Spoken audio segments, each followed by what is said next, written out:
Trouble in Andyland. Ah, that's better. Thanks for waiting.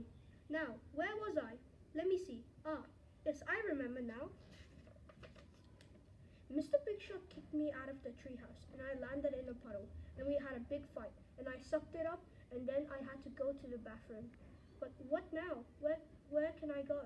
I can't hang out with Terry because he's too busy being a big shot Hollywood movie star. And I can't hang out with Jill because she's too busy helping to wrangle the animals for the movie. Hang on, I know who I can hang out with. A bunch of funniest, smartest, and best looking guys in the world. Yeah, yep, you guessed it. I'm off to Andyland. I'll have lots of friends here because here lots of friends here because everybody is me. As the sign says, it's the Andiest place on earth. Hi Andy, I say to the Andy guarding the gate. Who goes there? He says. It's me, I say. Who? Andy! I'm afraid I'm going to need to see some identification, he says. Well, you only have to look at me, I say. I look exactly like you. He shrugs. I know, he says, but we're being extra careful. We had some cows try to sneak in disguised as Andy's the other day. Cows, I say. Yeah, says the guard, shaking his head. Go figure, but don't worry. We caught them, milked them, and sent them on their way. Wow, I had no idea cows could be so sneaky, I say. Yep, says the guard, which is why I'm going to need proof that you're a true Andy and not an imposter. What sort of proof? Let me see, he says, stroking his chin. What's 2 plus 2? I can't even count from 1 to 10 in the right order. I got no hope of solving a sum as difficult as this. I stutter. I don't know. I don't know either, the Andy guard says. Congratulations, Andy.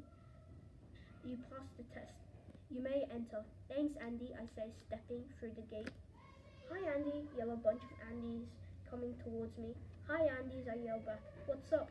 You are, says the Andys, lifting me onto their shoulders and carrying me down to the main street. I love coming to Andyland.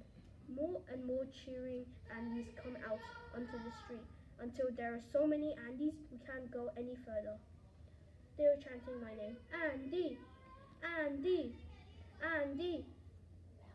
The chanting is getting louder and louder. It's time for me to speak to them. The Andys lower me to the ground. Then they arrange themselves in a pyramid to help me to climb up. A cheer goes up from the crowd. Quiet down, every Andy, I say. But they don't quiet down. They're getting louder and louder and louder. We love you, Andy. Did you turn the oven off?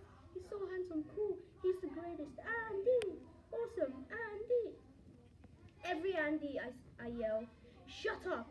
No, they yell. You shut up. No, I say. You shut up. No, you shut up, they say. No, you shut up, I yell. No, you shut up, they yell back. No, I shout as loudly as I can. You shut up infinity times more than whatever you say. The Andy's silent. You've got to hand it to me. I sure know how to shut myself up. Thank you, I say, and thanks for the parade. I love parades. We know, they yell in unison. It is good to know that I can count on Andy like you to cheer me up. We know, they yell again. You will be pleased to hear that I will be staying in Andyland until they finish filming the Treehouse movie. The Andys gasp. There's going to be a movie, they say. Yes, I say, but yay, shouts the crowd. A Treehouse movie. We're going to be movie stars. We're going to be famous. Hold on, I shout. Before you get too excited, you should know one thing. We are not in it. We've been replaced by a monkey and Terry is the star. The Andys gasp again. Terry is the star? Yeah, I say, shrugging. I'm as surprised as you. He's not even that funny. Yes, he is, says the Andys. Terry is really funny. We love Terry. No, we don't, I say. Yes, we do, shouts the Andes. Terry is cool. No, I say. He's not. Yes, he is, says the Andes. Infinity times more than whatever you say. Darn, they've got me there, but hey, who can blame them? They learn from the math stuff. Okay, you win, I say, but it doesn't change the fact that we're not in the movie. Who cares, they shout. Terry is our favorite anyway. Let's go see the filming.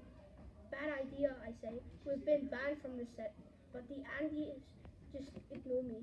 They're too busy charging up Andy Street towards the main gate. No, I yell. Wait, come back. You're supposed to be on my side. We are, they say, surging past me. But we like Terry better. Sorry. The Andes swarm out of Andyland, up the ladder and onto the observation deck, where Mr. Big Shot is filming a reenactment of the time. Terry got caught in a burp gas filled bubble gum bubble. Hey, yells Mr. Big Shot. No Andes on the set, but the Andes ignore Mr. Big Shot. They just keep climbing and climbing and climbing. Mel Gibbon is whacking golf balls at the Andes, trying to hold them back. But there are too many Andes and not enough golf balls.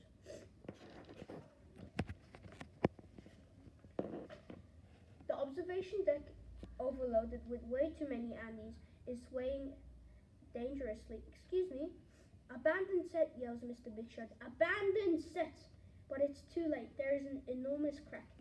The observation deck crumbles and we all crash into the old world. What about me? Cowduggery.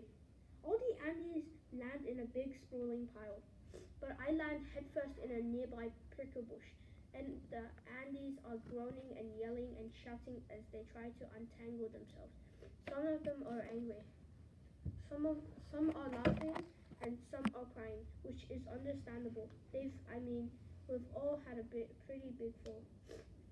Mr. Big Shot crawls out from under the pile of Andes and stands in front of them, his hands on his hips. Which one of you clowns is the real Andy, he demands. Me, they all shout. Me, me, me, me, me, me. Me, me, me, me, me, me, me, me, me, me, me, me. Let me put in another way, they say, growls Mr. Big Shot, rolling up his sleeve. Nobody destroys my set and gets away with it. So which one of you wants to die first? Not me, not me, not me, not me, not me, not me, not me, not me, not me. I know at this point I should come out hiding and rescue the Andes, but hey, I don't want to die any more than they do, and it's their own fault after all. I did try to stop them. I don't think any of them are the real Andes, says Joe, studying the Andy clones carefully. I know him pretty well, and none of these Andes look quite right. Then where is he, says Mr. Big Shot. Probably hiding, says Mel Gibbon. He's obviously put the Andes up to disturb the filming. Pretty low trick to get a bunch of clueless clones to do your dirty work for you. But that's obviously the sort of person he is. Well, he'll find out what sort of person I am if he ever dares to show his face around here again, says Mr. Big Shot, pulling his cameras and camera operators from the pile. Come on, you lot, he barks. We've got to rebuild that observation deck and get this movie back on track. Let's go. As Mr. Big Shot and the crew leave, one of the Andes turn to Terry and say, Sorry we distributed your movie, but it's not really our fault. You are a terrible observation deck builder. It's not my fault, says Terry. The deck wasn't designed to hold so many Andes. It's Andy's fault for letting you all out of Andy land. I want to yell. I didn't let them out. I tried to stop them, but they wouldn't listen. But that would mean giving away my hiding place, and all things considered, it's probably best for this Andy to stay hidden for the first time being. Come on, Andy, says one of the Andes. Let's go back to Andyland. It's more fun there. And Terry, if you see Andy, can you tell him we'd prefer he doesn't visit for a while? I think we need a little break from each other. Sure, says Terry. know exactly how you feel. And with that, the Andes start hobbling and limping their way back to Andyland. Poor Andy, says Jill. He must be really upset to have done something like this. Maybe you should go and find him, Terry, and tell him you're not mad at him. I am mad at him, says Terry. Just because he's not in the movie, he wants to wreck it for everybody else. I know it looks like that, says Jill, as she and Terry and Mel start walking back towards the treehouse. But maybe there's another side to the story. I'm not sure we can believe anything those Andys are telling us, or anything the real Andy tells us, either, says Mel. I'm climbing out of the prickle bush when I hear voices and mooing, and the unmistakable sound of conjuring. A pair of trench-coated figures emerge from the trees. On the other side of the clearing, they are holding microphones and recording equipment, which is kind of weird given they are cows. I'm going to sneak up on them and find out what they're up to. I'm pretty well camouflaged with those prickles all over me. I just need something to cover up my head. I look around. All I can see is a whole bunch of dried up old cow parts. Disgusting but perfect. I pick one up, put it on my head, and begin to commando crawling towards the cows. As I get closer, I hear one of them moo. Those crazy humans don't suspect a thing. Yeah, moo's the other one. They have no idea that we have secretly infiltrated their treehouse with many spy cows such as ourselves, and that we are stealing their movie scene by scene to make our own movie. For years the humans have milked us. Now we're milking them for their ideas. Let's see how they like it.